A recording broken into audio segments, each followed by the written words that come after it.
yang saling terkait dan menaik. Pertama, tadi saya sampaikan Ibu Ketua, adanya siklus tropis senior yang membuat cuaca ekstrim dan curah hujan tinggi. Namun juga ada karena bentuk geomorfologi das, serta yang ketiga tentu adalah karena kerusakan pada daerah tangkapan air atau DTA. Sebelum menjelaskan lebih detail kondisi das terdampak bencana seperti yang diharapkan kepada kami, saya ingin menyampaikan laporan penuh tentang kondisi deforestasi hutan kita. Pada tahun 2025, deforestasi Indonesia hingga bulan September, jadi saya tercatat sampai bulan September, dan kami akan ukur kembali nanti di akhir Desember. Deforestasi Indonesia hingga bulan September menurun sebesar 46.700 hektar jika dibandingkan tahun 2024, atau menurun 23,01%. Penurunan deforestasi tersebut juga terindikasi pada 3 provinsi terdampak banjir. Di Aceh menurun sebesar 10,04%, di Sumatera Utara menurun sampai 13,98%, dan di Provinsi Sumatera Barat turun 14% jika sekali lagi dibandingkan dengan tahun 2024. Secara rinci datanya dapat dilihat pada halaman 4 di tayangan yang sudah disediakan. Ibu Ketua, Bapak Wakil Ketua, para anggota Komisi 4 yang berbahagia.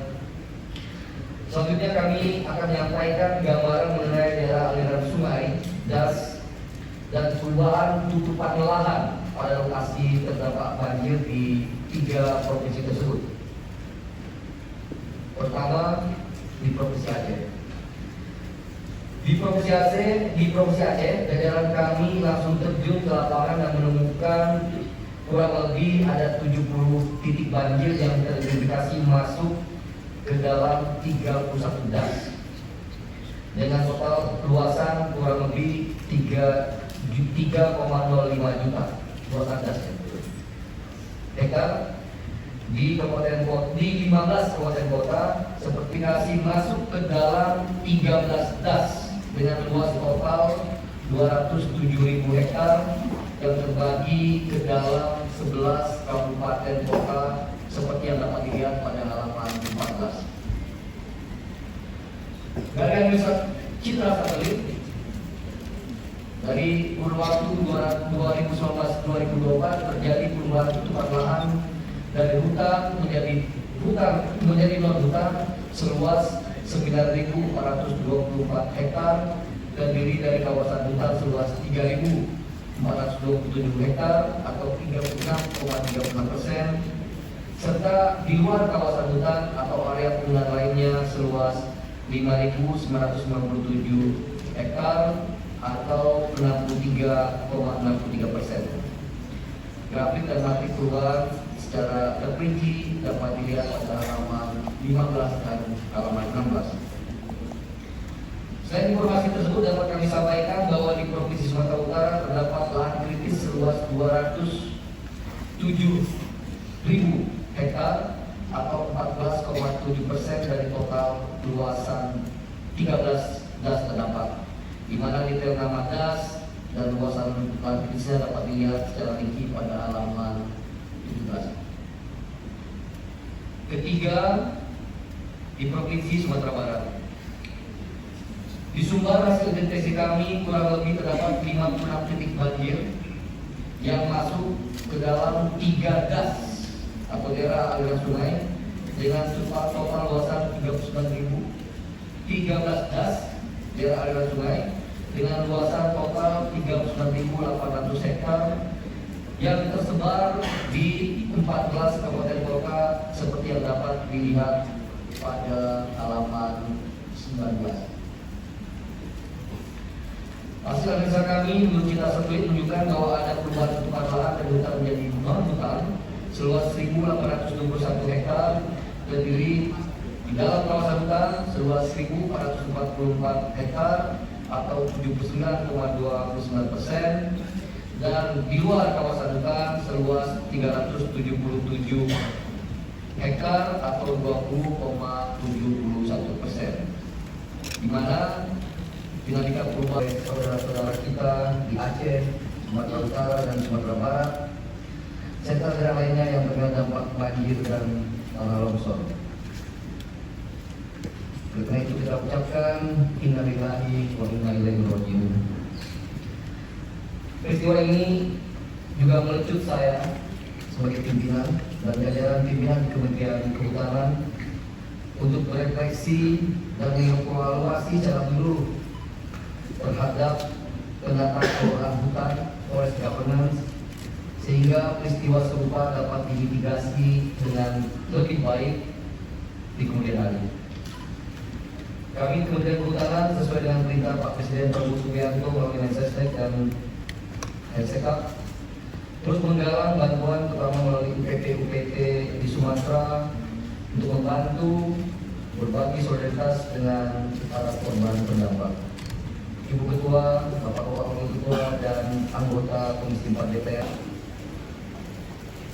Halo, kabar? Ya.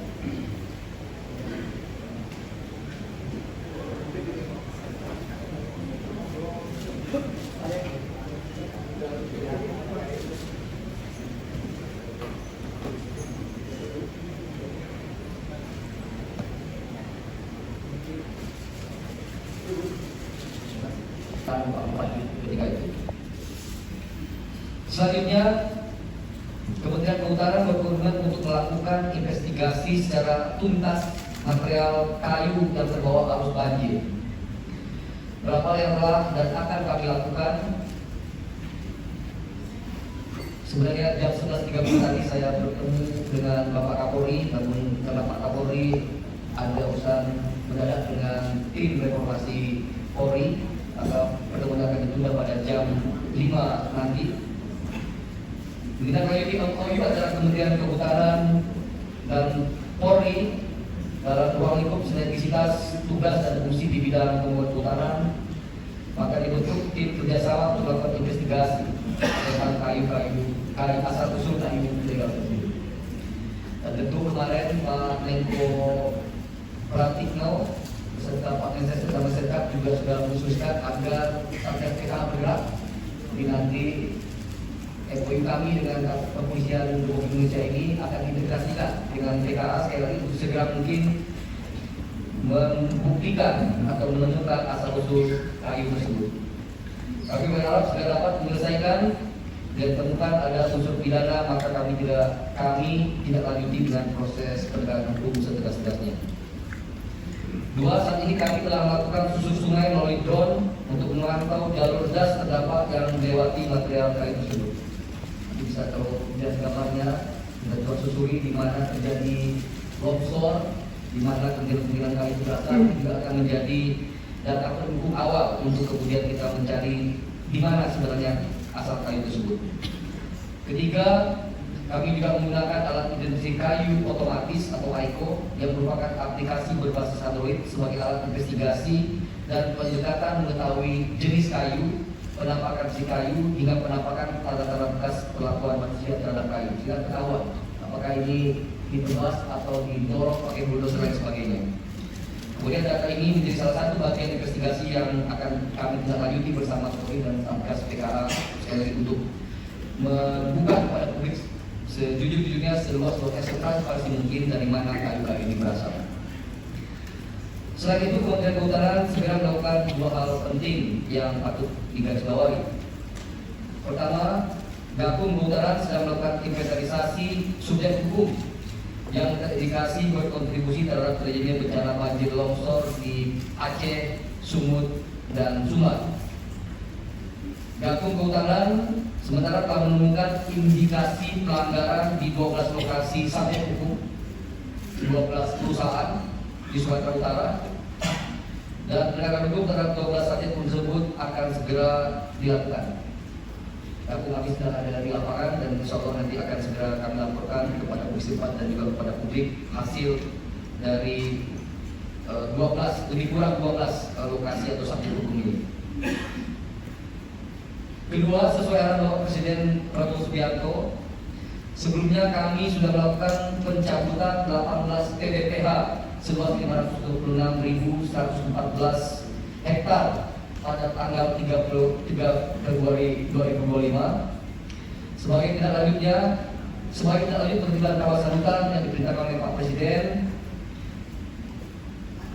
kami Kementerian Kehutanan setelah nanti mendapatkan persetujuan dari Bapak Presiden akan kembali mencabut izin sekitar 20 PBPH yang bekerja buruk lebih kurang seluas 750.000 hektar di seluruh Indonesia termasuk di 3 provinsi terdampak.